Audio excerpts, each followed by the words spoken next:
The iced coffee on the table had gone watery, little brown rivers sliding down the plastic cup like it was sweating from stress.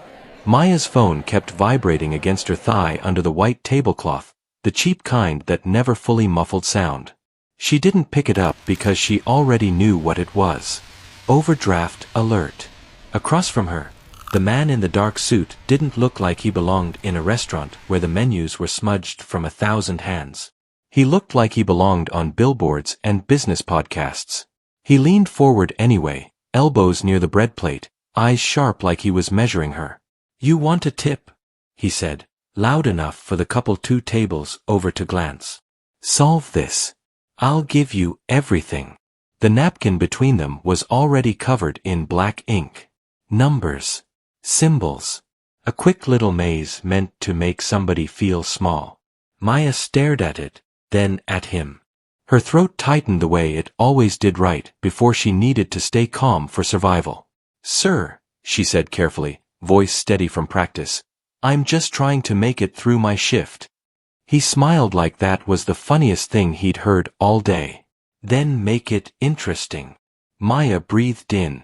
The smell of lemon cleaner and fryer oil clung to her uniform. Her eyes dropped back to the napkin, and something in her face changed, something quiet and focused that didn't ask permission. She picked up the pen, and the billionaire's smile started to slip. Maya Lewis lived in a 1-bedroom apartment in Newark, the kind of place where the hallway light flickered like it was on its last chance and the neighbors didn't make eye contact because everyone was tired in the same way. Her rent was due on the 1st. It was always due on the 1st, like the world had a schedule and it didn't care if you did. She was 26, black, and small enough that people assumed she was younger until they heard the flat edge in her voice, the one you get after being responsible for yourself for too long. She worked double shifts at Hudson and Vine, a modern American restaurant across the river that pretended it wasn't just a nicer version of every other place with overpriced cocktails and carefully dim lighting. The tips could be good on weekends. The weekdays were a gamble. Her life felt like a line of gambles. That week, her mom's number kept showing up on her screen and Maya kept letting it ring until it stopped. Not because she didn't love her mom. Because love didn't pay hospital bills, and every time her mom called, Maya braced for a new problem she couldn't fix. Her mom, Denise, had been in and out of a clinic for months. Not anything dramatic. Just the slow grind of chronic health issues that made every day feel like a negotiation. Denise lived in Elizabeth with Maya's little brother, Jaden, who was 16 and quiet in the way Maya recognized. Quiet like he didn't want to add to the weight already in the room. Maya had promised she'd help more. She had promised a lot of things. On the morning of the incident, Maya had woken up to the sound of her upstairs neighbor dragging a chair across the floor, then the buzz of her phone telling her what she already knew. She had $32 in her checking account. She got dressed in the dark, pulling on black pants and the restaurant's button-up shirt that never fit right. In the bathroom mirror, she stared at her own face like she was checking for cracks. Her eyes looked tired. Her edges were neat. Her mouth was set. She told herself what she always told herself. Just get through today. On the PATH train into Manhattan, she stood holding the pole, shoulder to shoulder with strangers scrolling through their phones. A man in a puffer jacket laughed at something on TikTok. A woman in scrubs leaned her head against the window and closed her eyes. Maya watched the tunnel lights stutter past and felt like she was inside a machine that didn't stop for anybody. At Hudson and Vine, the manager, Rob, greeted her with the same forced cheer he used on customers. "Maya, you're a lifesaver. We're short 2 servers tonight." Maya didn't correct him. Being a lifesaver sounded noble. In reality, it meant she'd be covering extra tables for the same base pay and hoping people felt generous. The dinner rush started around 6. The bar filled up first, then the dining room. Maya moved through it like she was part of the furniture, seen only when needed. She smiled at guests. She recommended the salmon. She laughed at jokes that weren't funny. She apologized for things she didn't control. Halfway through the shift, her phone buzzed in her apron pocket. She tried to ignore it. It buzzed again. Then again. Rob shot her a look from the service station. No phones on the floor. "I'm not on it," she said. She wasn't lying. She just knew the buzzing meant something. When she finally ducked into the hallway by the bathrooms, she checked the screen. "Denise, Mom, call me when you can. It's important." Below it, another notification. "Your account is overdrawn." Maya stared at the words until they blurred. Her stomach tightened. She pressed her thumb into the side of her phone like she could physically push the problem away. She wanted to call her mom back. She wanted to ask what was wrong. She also wanted to pretend she had enough money to handle whatever came next. She went back out and kept moving. That's when she got table 12. 2 men in suits, 1 woman in a beige coat, and then him. The arrogant one. The one who didn't look around because he expected the room to rearrange itself for him.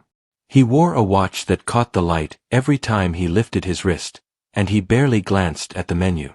Maya introduced herself. "Hi, I'm Maya. I'll be taking care of you tonight." He looked at her name tag like he was reading a price. "Maya," he repeated. "Okay." His friends were polite enough. He wasn't rude in an obvious way. He did something worse. He treated her like she wasn't fully real. Like she was an app that brought food and disappeared. He ordered a steak without looking up. When Maya asked how he wanted it cooked, he sighed like she was wasting his time. "Medium rare. Isn't that standard?" Maya nodded. "Got it." As she turned to leave, she heard him mutter, "Imagine having a job where you just carry plates." The woman with him, maybe a publicist, maybe an assistant, gave a tight smile like she'd heard him say worse. The other man laughed too hard. Maya kept walking. She felt the comment sit in her chest, heavy and familiar. She'd heard versions of it her whole life. People acted like hard work only counted when it came with a title and a salary. Back at the service station, another buzz against her thigh. "Denise, Mom, please call. They changed something with the insurance." Maya swallowed. Her eyes stung for a second, then the feeling passed because she didn't have time to fall apart. She grabbed table 12's drinks, smoothed her face into something neutral, and went back out. When she placed the cocktails down, the arrogant man finally looked directly at her. His eyes flicked over her like he was assessing whether she'd be entertained by a joke. Then he reached into his inside pocket and pulled out a pen. "Hey," he said, tapping the napkin. "You look smart." Maya paused. Compliments from men like him were rarely gifts. They were setups. He started writing on the napkin fast, like he couldn't wait to see the outcome. His friends leaned in. It wasn't a party trick to them. It was a sport. He slid the napkin toward her with a grin that didn't reach his eyes. "Solve this," he said, voice smooth and loud. "I'll give you everything." Maya stared at the ink. The restaurant sounds faded for a second. Silverware clinking, laughter, the soft hum of music. All she could hear was her phone buzzing again, that relentless little reminder that her real life was waiting. She looked at him, then back at the napkin. And something inside her, exhausted and stubborn, quietly stood up. Maya didn't answer him right away. She stood there with the napkin in her hand, the pen resting between her fingers, aware of how quiet her own breathing sounded compared to the room. The man watched her like he was waiting for a punchline. His friends leaned back, already confident in the outcome. Normally, Maya would have handed the napkin back with a polite smile and walked away. She had done that her whole life, absorbed moments, smoothed them over, survived them. But tonight, something was different. Maybe it was the way her phone kept buzzing like an unpaid debt. Maybe it was the exhaustion settling into her bones. Maybe it was the way he said everything, like he had the authority to define worth. She lowered her eyes to the napkin. It wasn't complicated in the way he thought it was. It was a logic puzzle dressed up to look impressive.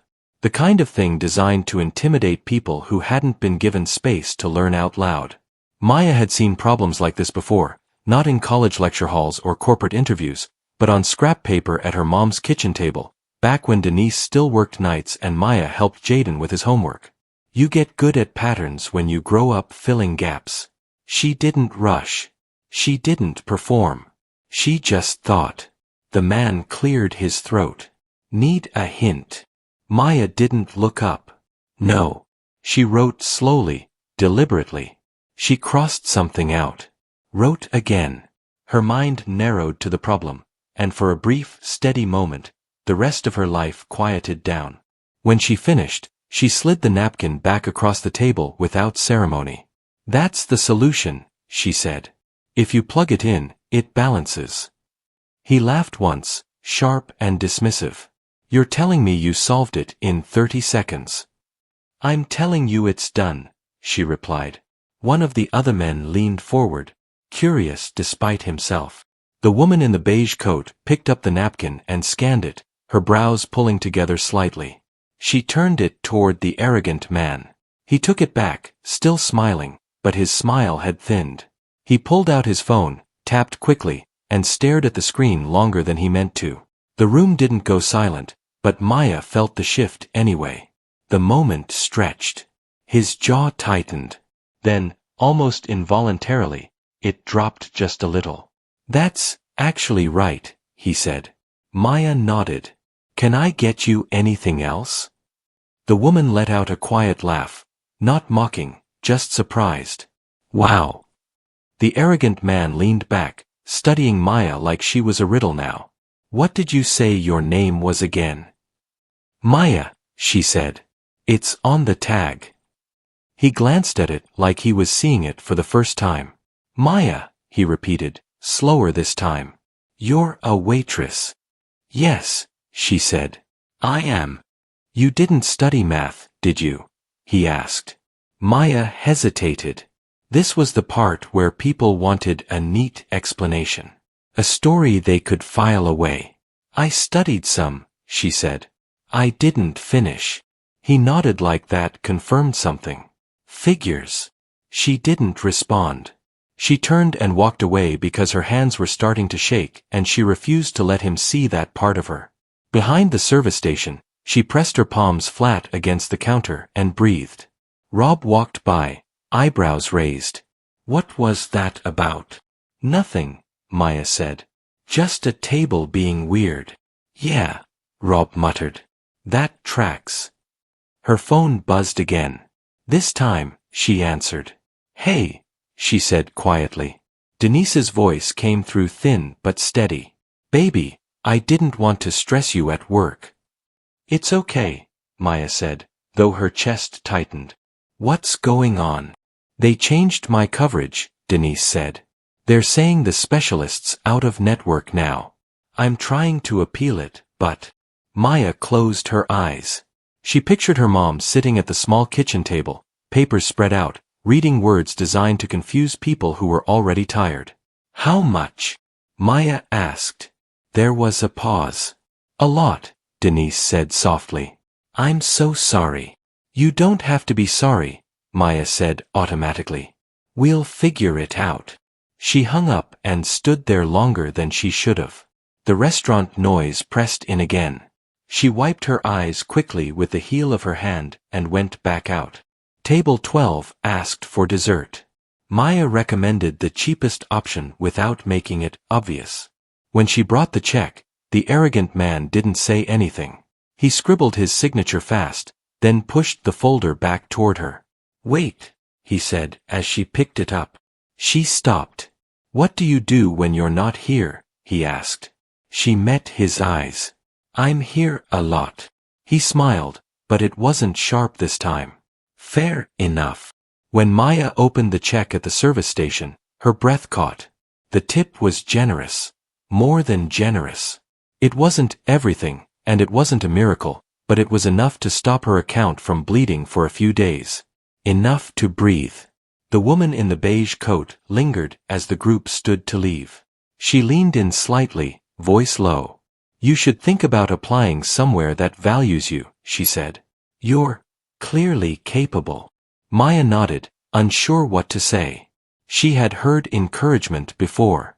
It always sounded good in the moment and heavy later. After her shift, she walked to the bus stop instead of taking the train. The air was cold and smelled like rain.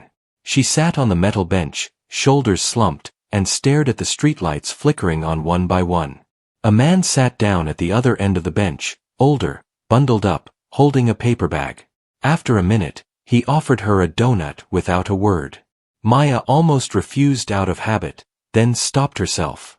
"Thanks," she said, taking it. They sat in silence, chewing. No expectations. No tests. For the first time all day, Maya felt something loosen in her chest. Not hope exactly. Something quieter. Something human. She didn't know what came next. She only knew she wasn't invisible. And that mattered more than she expected. The next morning, Maya woke up before her alarm. The apartment was quiet in that thin, early way where even the radiator sounded like it was thinking before it spoke. Her phone sat face up on the nightstand, screen dark, like it was resting too. For a few seconds, she stayed still, staring at the water stain on the ceiling she'd memorized over the years. The moment from the restaurant replayed in her head, not the puzzle, not the man's face, but the feeling right after. The brief sense of being seen. Then reality slid back in. She checked her bank app. The tip from the night before had posted. Her balance wasn't impressive, but it wasn't terrifying either. She exhaled, slow. Temporary relief had a way of being dangerous. It made you think you were safer than you actually were. Her phone buzzed again. A text from her mom. "Denise, doctor moved the appointment up. Today at 2. Can you come?" Maya stared at the message. She checked the schedule Rob had texted her the night before. Double shift. No wiggle room. She typed, erased, typed again. "Maya, I'll try." She hated that answer. "I'll try" was what you said when you already knew the odds. On the bus to work, she sat by the window, forehead resting lightly against the glass. Newark slid by in familiar fragments, corner stores opening up, a woman sweeping her stoop, kids waiting for a school bus with backpacks too big for their shoulders. Maya thought about Jaden, about how quiet he'd gotten lately. How he always said he was fine. At Hudson and Vine, the lunch crowd was thin but demanding. Maya moved through it automatically, refilling waters, clearing plates, smiling when required. Her mind wasn't there. It kept circling the same questions. Why is it so hard to want more? She'd learned early that wanting too much was dangerous. It set you up for disappointment. Her mom had wanted stability and ended up exhausted. Maya had wanted college and ended up dropping out when the loans stacked up faster than the credits. Wanting felt like tempting fate. Around 1 o'clock, Rob pulled her aside. "Hey, Table 8 asked if you could cover their dinner reservation too. Big spenders." Maya opened her mouth to say yes, because that was her default, because saying no always felt like closing a door she might need later. Then her phone vibrated again in her pocket. "Denise, they're asking about surgery. I don't understand half of this." Maya's chest tightened. She pictured her mom sitting alone in that exam room, nodding along, pretending she wasn't scared. Something inside Maya shifted, not loudly, not dramatically, but enough to hurt. "I can't," Maya said. Rob blinked. "Can't what?" "I can't cover dinner," she said, surprised at how steady her voice sounded. "I need to leave at 2. Rob frowned. "Maya, we're short-staffed." "I know," she said. "I'm sorry." He studied her for a second, weighing inconvenience against loyalty. "This can't be a habit." "It's not," she said. "It's just today." He sighed. "Fine. Go." The word go landed heavy and light at the same time. Maya thanked him and grabbed her jacket before he could change his mind. As she stepped outside, the cold air hit her face hard, like it was testing her resolve. The clinic smelled like disinfectant and old magazines. Maya found her mom in a small waiting room, coat folded neatly in her lap, eyes tired but relieved when she saw her. "You didn't have to leave work," Denise said immediately. "I wanted to," Maya replied. They sat side by side while a TV mounted in the corner played a daytime talk show with the sound off. When the doctor finally called Denise's name, Maya stood up with her. Inside the exam room, Maya listened. She asked questions. She took notes on her phone. She watched her mom's face carefully, noticing how Denise smiled when she was confused, how she nodded even when she didn't fully understand. At one point, the doctor turned to Maya instead of Denise. "Do you have any questions?" Maya did. Too many. About cost. About time off work. About how much of this responsibility she could actually carry. Her throat tightened, and for a second, she thought she might cry right there. Instead, she asked the simplest one. "What happens if we wait?" The doctor paused. Not long, but long enough. "Waiting would make things harder," he said gently. That was the breaking point. Not the diagnosis, not the money, not even the exhaustion. It was the clarity. The understanding that avoiding decisions didn't protect you, it just delayed the cost.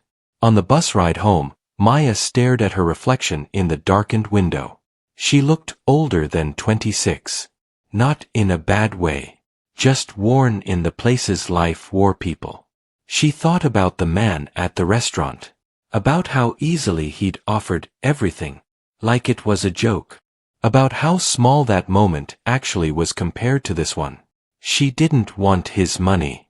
She didn't want his approval. What she wanted scared her more than both. She wanted agency. That night, back in her apartment, Maya sat at the small kitchen table with her laptop open. She pulled up old files she hadn't touched in years, applications she never finished, notes from classes she left behind.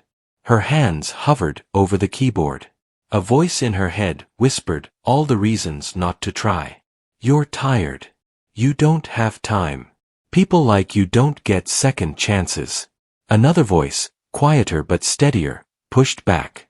"You already live with the worst-case scenario." Maya closed her eyes and breathed. When she opened them, she started typing. Not a grand plan. Not a fantasy. Just the next honest step. It wasn't hope. It was resolve. And it felt heavier than she expected, but also real. The email sat in Maya's draft folder for 2 days before she sent it. She reread it every time she opened her laptop, changing a word here, deleting a sentence there, convincing herself she wasn't ready yet. It wasn't a dramatic message.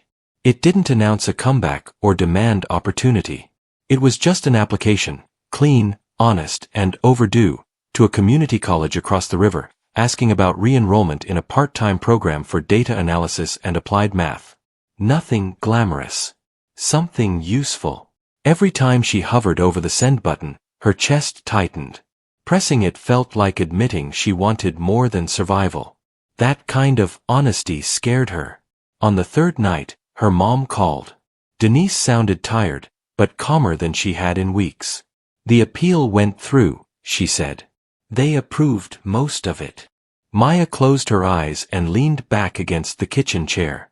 "That's good," she said softly. "It is," Denise agreed. "Still a lot to manage. But it's not all on you." Maya swallowed. She'd been carrying that weight so long she forgot other people could share it. "I'm thinking about school again," she said, surprising herself by saying it out loud. Denise didn't respond right away. Then she said, "I was wondering when you'd say that." Maya laughed quietly. "You knew." "I know my daughter," Denise said. "You don't stop being curious just because life gets hard." After they hung up, Maya went back to her laptop. She didn't reread the email this time. She just sent it. Nothing changed immediately. The next day, she went back to work. She tied her apron the same way. She refilled the same water glasses. She smiled at the same tired jokes. The world didn't pause to applaud her small decision. And that was okay. A week later, she got a reply. Not an acceptance. Not a rejection. Just an invitation to talk. She scheduled the call on her break and sat on the curb behind the restaurant, phone pressed to her ear, traffic humming in the background. The advisor on the line spoke plainly. About prerequisites. About balancing work and school. About taking it slow. "We see a lot of students like you," the advisor said. People who had to stop for practical reasons. It doesn't mean they weren't capable. Maya stared at a crack in the pavement, a weed pushing through it stubbornly. I don't want to fail again, she said. The advisor's voice stayed steady. Failing isn't the same as stopping, she replied. And stopping isn't permanent unless you decide it is. Maya hung up feeling strangely calm. No fireworks. No certainty. Just a path she could actually see. At Hudson and Vine, the arrogant billionaire came back once. Maya recognized him immediately. He recognized her too, though his expression shifted, not triumphant, not dismissive. Something closer to curiosity. He didn't test her this time. He ordered politely. He tipped well. As he stood to leave, he paused. You ever think about doing something else? He asked. Maya met his eyes. All the time. He nodded like he respected the answer. Maybe he did. Maybe he didn't. It didn't matter. What mattered was that Maya no longer measured herself by moments like that. Weeks passed. Then months. Her schedule got tighter. She studied at night after shifts, textbooks spread out next to cold leftovers. She helped Jaden with his homework again, this time laughing when they got stuck instead of panicking. Denise's health stabilized, not perfect, but managed. Maya was still tired, still worried, still very much in the middle of her life. But one evening, riding the bus home, she caught her reflection in the window again. This time, she noticed something different. Her shoulders weren't hunched. Her jaw wasn't clenched. She looked like someone who trusted herself a little more. The world hadn't given her everything. It had given her something quieter. A sense of worth that didn't need permission. A future built in small, stubborn steps. The kind that lasts. Maya got off the bus, pulled her jacket tighter, and walked home under the streetlights, knowing tomorrow would still be hard, but also knowing she would show up for it. And that, she realized, was enough. If this story resonated with you, share a moment where someone underestimated you, or where you finally chose yourself.